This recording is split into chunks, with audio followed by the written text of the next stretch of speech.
قرآن کریم کو بوسہ دے، اولاد کے سامنے قرآن کریم کو اونچی جگہ پر رکھے. جب بچہ بار بار دیکھے گا، ہماری صبح کی جب آغاز ہو، ہمارا صبح جب ہو تو سب سے پہلے قرآن کی تلاوت ہو. یہ نہ ہو کہ موبائل لے لیا، کس کا میسج آیا، کس کا فون آیا، اور صبح اٹھتے ہی ابھی تو دعا نہ کی، اس سے پہلے ہی موبائل کھول کر دیکھنے لگے. ایسی زندگی نہ گزارے. ہماری صبح کا آغاز قرآن کریم کی تلاوت سے ہو. حضرت شیخ زکریا نور اللہ مرقدہ نے آپ بیتی میں یہ واقعہ لکھا ہے، اور مولانا الیاس صاحب رحمۃ اللہ علیہ ان کی دینی دعوت اس میں بھی یہ واقعہ ہے. حضرت شیخ فرماتے ہیں میری دادی جان روزانہ سال بھر یومی یا گھر کے کام کاج کے ساتھ 40 پارے پڑھتی تھی. ایک قرآن اور 10 پارے 40 پارے کی تلاوت کرتی تھی. جب وہ عورت میرے بھائی اتنی دیندار، اور اسی فرماتے ہیں حضرت شیخ کہ میری والدہ کے پیٹ میں جب بچہ تھا، یعنی میرے والد مولانا یحییٰ صاحب رحمۃ اللہ علیہ، حضرت شیخ آپ بیتی میں لکھتے ہیں، فرمایا میری دادی جان وضو ہو کر قبلہ رخ بیٹھ کر قرآن کریم کی تلاوت کرتے ہوئے اپنے بچے کو دودھ پلاتی تھی اور قرآن کی تلاوت کرتی جاتی تھی. یہاں تک کہ حضرت شیخ لکھتے ہیں جب میرے والد نے بولنے کا آغاز کیا، بولنے کی شروعات کی، تو آدھے قرآن کے حافظ بن چکے تھے. آدھے قرآن کے حافظ بن چکے تھے. جب مائیں ایسی ہوتی ہے تو پھر ان کے پیٹ سے جنم لینے والی اولاد ایسی ہوا کرتی ہے. مولانا یحییٰ صاحب رحمۃ اللہ علیہ اور اسی ماں کے پیٹ سے جننے والے مولانا الیاس صاحب رحمۃ اللہ علیہ کہ جن کی دعوت کے اوپر اللہ نے ساری کائنات کے اندر میں دعوت و تبلیغ کو پھیلا دیا، دین کی دعوت کو پھیلا دیا، اور انہی کی نسل میں پھر اللہ نے شیخ زکریا رحمۃ اللہ علیہ کو پیدا کیا. انہی کی نسل میں پھر انہی کی اولاد میں اللہ نے حضرت جی مولانا یوسف صاحب رحمۃ اللہ علیہ کو پیدا کیا، جنہوں نے حیات الصحابہ جیسے عظیم الشان کتاب لکھی. یہ تھے وہ اکابر. جب مائیں نیک ہوتی ہے تو اولاد بھی نیک ہوتی ہے. صفت الصفوہ میں علامہ ابن جوزی رحمۃ اللہ علیہ نے ایک واقعہ لکھا ہے. ایک بہت بڑے نیک صالح بزرگ گزرے، حضرت صالح رحمۃ اللہ علیہ. فرمایا ان کے 2 بیٹے تھے، ایک بیٹے کا نام حسن تھا اور ایک بیٹے کا نام علی تھا. فرمایا پوری زندگی حضرت صالح رحمۃ اللہ علیہ نے پوری رات عبادت میں گزاری، دین میں روزہ رکھتے تھے اور رات بھر وہ عبادت کرتے تھے. فرمایا ان کا انتقال ہو گیا تو ماں نے اور بیٹوں نے مشورہ کیا کہ تمہارے باپ نے تو اس طرح زندگی گزاری ہے، ہمیں بھی اب اس طرح زندگی گزارنی ہے. تو دونوں بیٹے اور ماں نے رات کے 3 حصے کیے. شروع کے حصے میں ایک بیٹا عبادت کرتا تھا حسن، اس کے بعد علی عبادت کرتا تھا، اور آخری پہر میں فرمایا ماں بیدار ہو جاتی تھی اور تینوں نے 10-10 پارے تقسیم کیے. فرماتے ہیں کچھ دن گزرے یا کچھ مہینے گزرے کہ بڑے بیٹے کا بھی انتقال ہو گیا. تو پھر ماں اور بیٹے نے دونوں نے تقسیم کیا کہ اب ہم عبادت کریں گے.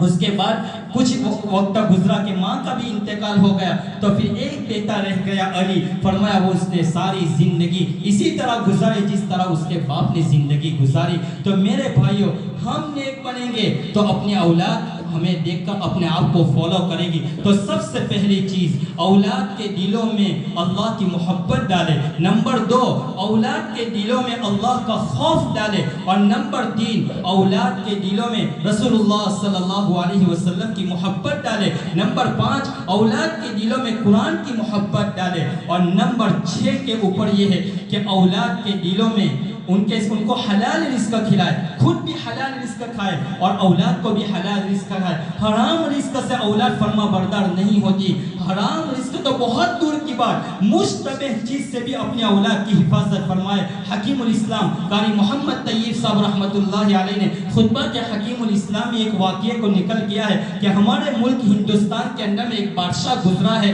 فرمایا خلیفہ محمد دوش رحمۃ اللہ علیہ خلیفہ بادشاہ گزرے ہیں. فرمایا ان کے باپ نے اپنے بیٹے خلیفہ دوش محمد کو ایک فوج لے کر بھیجا دشمن کے مقابلے میں. فرمایا ان کے ساتھ جہاد کرو. کچھ دن گزرے کہ خبر آئی کہ مسلمان کو شکست ہوئی اور آپ کا بیٹا فرمایا وہ پشت پھر کر بھاگ گیا. تو اس باپ نے اپنی بیوی کو گھر میں جا کر کہی تم نے کیسے بچے کو جنم دیا جو پشت پھیر کر بھاگ گیا اور مسلمانوں کو شکست ہوئی. اس ماں نے اسی وقت فوراً کہہ دیا میرا بیٹا ایسا کام کر ہی نہیں سکتا، اللہ اس کو فتح نصیب فرمائیں گے. پھر تھوڑی دیر کے بعد خبر آئی کہ اللہ نے مسلمانوں کو فتح نصیب فرمائی. تو وہ باپ گھر میں جاتا ہے اور اپنی بیوی سے پوچھتا ہے. قاری طیب صاحب لکھ رہے ہیں خطبات حکیم الاسلام میں، فرمایا تم نے کیسے کہہ دیا کہ میرے بیٹے کو یہ ناکامی کا منہ نہیں دیکھنا پڑے گا. فرمایا جب میں کپڑے کی سلائی، میں نے اپنے بچے کی اس طرح تربیت کی ہے کہ میں خود اپنے ہاتھ سے کپڑے کی سلائی کرتی تھی، دھاگے مارتی تھی، اور اس سے اوپر جو آمدنی آتی تھی اس کے ذریعے میں اپنی غذا کا انتظام کرتی تھی اور اپنے بچے کو کھلاتی تھی۔ میں نے آج تک 9 مہینے تک اپنے پیٹ میں جب تک یہ بچہ تھا، میں نے آپ کی آمدنی سے 1 روپیہ بھی استعمال نہیں کیا۔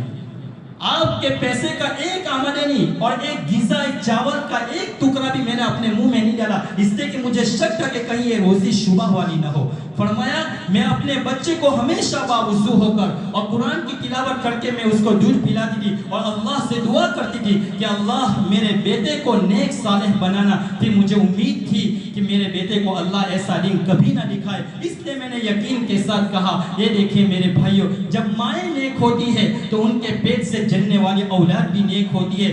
آخری بات کہہ کر اپنی بات کو ختم کر دوں، ہمارے ہندوستان میں سلطان شمس الدین التمش رحمت اللہ علیہ بہت بڑے اللہ کے نیک ولی اور بزرگ گزرے ہیں۔ فرمایا جب حضرت خواجہ بختیار کاکی رحمت اللہ علیہ کا انتقال کا وقت آیا، ان کا انتقال ہو گیا تو انہوں نے ایک وصیت لکھی، میرے جنازے کی نماز وہ شخص پڑھائے جس کے اندر میں 4 صفتیں ہو کہ زندگی پر اس کی تہجد کی نماز فوت نہ ہوئی ہو، نمبر 2 کبھی اس کے اثر سے پہلے کی سنت فوت نہ ہوئی ہو، اور نمبر 3 کبھی اس کی تکبیر اولیٰ فوت نہ ہوئی، اور نمبر 4 کے اوپر کبھی اس نے کسی غیر محرم کو قصداً نہ دیکھا ہو۔ فرمایا جب جنازہ سامنے رکھ دیا گیا، ہزاروں کا مجمع تھا، فرماتے کئی ہزار تو اکابر اور علماء تھے اور عوام کا بہت بڑا مجمع تھا، لوگ شمار نہیں کر سکتے۔ فرمایا جب یہ وصیت بولی گئی اور یہ کاغذ پڑھا گیا، کسی کی ہمت نہیں کہ کوئی آگے آئے۔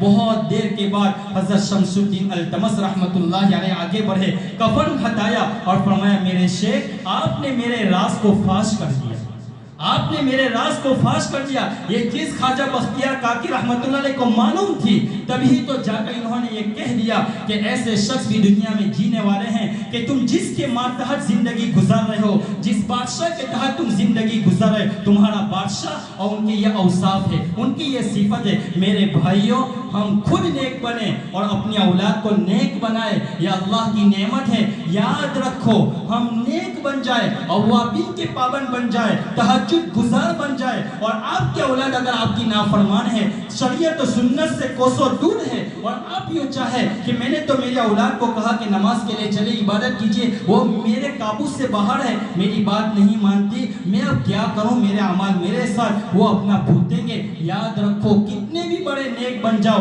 آپ جنت میں نہیں جا سکتے، آپ اسی وقت جنت میں جائیں گے جب آپ اپنی اولاد کی فکر کریں گے۔ یا ایھا الذین آمنوا قوا انفسکم واہلیکم نارا۔ میرے بھائیو اللہ تبارک و تعالی مجھے اور آپ کو اپنی نسل کی حفاظت کرنے کی توفیق نصیب فرمائے، ان کی صحیح تربیت کرنے والے بنائے۔ موبائل سے دور رکھیے، میں اللہ کے گھر میں بیٹھ کر کہتا ہوں موبائل سے دور رکھیے، موبائل سے دور رکھیے، دور رکھیے۔ ہمارے اس معاشرے میں دن بدن ایسے واقعہ ہوتے جا رہے ہیں، ماں باپ رات کو بالکل سناٹے کی نیند سو رہے ہیں اور آپ کی بچیاں، آپ کے بچے موبائل غلط استعمال کر رہے ہیں، تنہائی میں جا کر اپنے پرائیویٹ پارٹ کے اسکرین کر کے ویڈیو کال کر کے اپنی ننگی تصویریں بتلاتے ہیں۔ اب میں آگے کچھ نہیں کہہ سکتا، بس آپ اپنے اولاد کے اوپر زیادہ اعتماد نہ کرتے ہوئے ان کی تربیت کیجئے، ان کی نگرانی کیجئے، یہ آپ کی بہت بڑی ایک نعمت ہے، اس کے بارے میں اللہ تبارک و تعالیٰ آپ سے سوال کریں گے۔ اللہ تبارک و تعالیٰ مجھے اور آپ کو ان کہی سنی باتوں کے اوپر عمل کرنے والا بنائے۔ وآخر دعوانا الحمدللہ۔